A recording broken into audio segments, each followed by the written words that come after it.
Well, Shaka Smart has just sat down with us, so Shaka, let's get right into it and go through these highlights with the win against Iowa State. What kind of impact do you think Jericho had early? It was huge. I mean, he's our #1 and #2 option.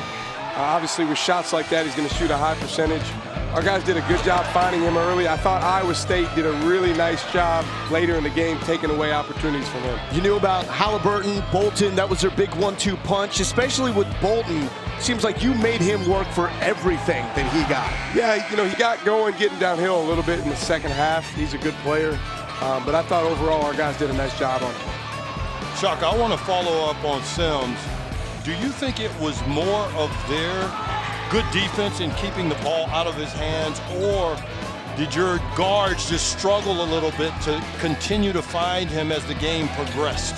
I think it's a combination of both, Lance. We were running a lot of actions to try to get it to him in the post. You know, sometimes the big is open for a split second, and as a guard, you got to find him right then.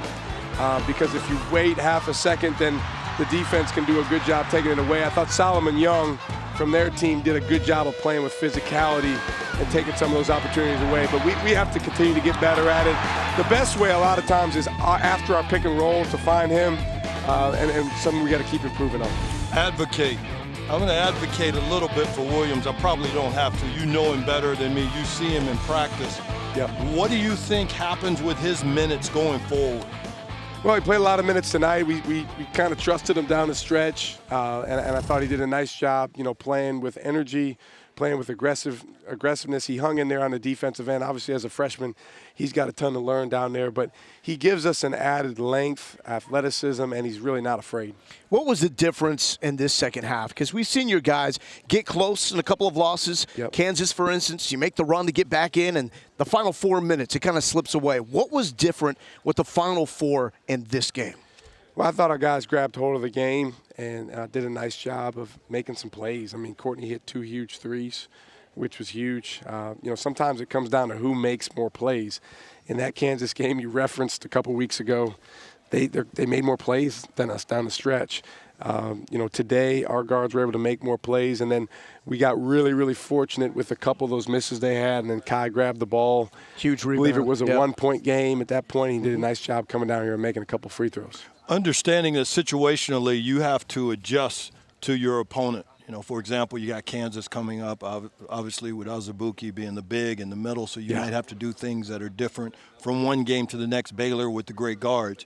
Generally, though, as a rule, who do you want to be defensively? Because I've noticed you're pressing a little more. Yep. And offensively, because you got Jericho playing so well, but we also talked early in the season about your 2 guards, Ramey and Coleman, taking the reins. Well, you know, the thing that's been really, really challenging is, you know, we've been inconsistent sometimes with individual play. I think Jericho's probably been the most consistent, so offensively it's got to start with him in terms of who we want to be, getting him the ball. You know, in our last game, TCU, he led us in shot attempts. That's how it needs to be. Today he only got 8. He was 7 for 8, so we need to find him in different ways. And he's got to do a good job stealing and holding his opportunities there. On the defensive end, we want to be aggressive, whether it's full court or half court. We ended up in the second half playing more with 4 guards. It's tougher to press the way we want to press that way. We got a few possessions of it in.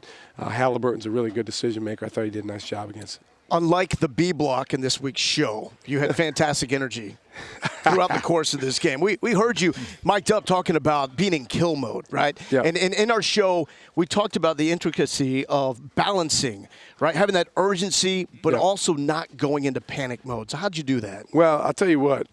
We started the game, I thought, with the exact type of spirit and mindset we needed to have. I thought on both ends of the floor. We got 6 deflections in the first 5 or 6 minutes. We were getting the ball to Jericho. We were attacking, getting downhill.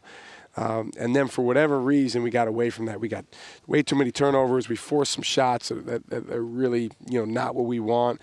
And then Iowa State really got rolling on their offensive end. That's what allowed them to build a lead. I did think the way that we finished the first half ended up helping us win the game because we cut it from a 6-point lead to a 1-point lead coming down the stretch. Well, congratulations on the win. Now 500 in Big 12 play with a ton of basketball still left out there. So, Ton of Shaka, basketball. Congratulations. Appreciate your time. Thank you, guys.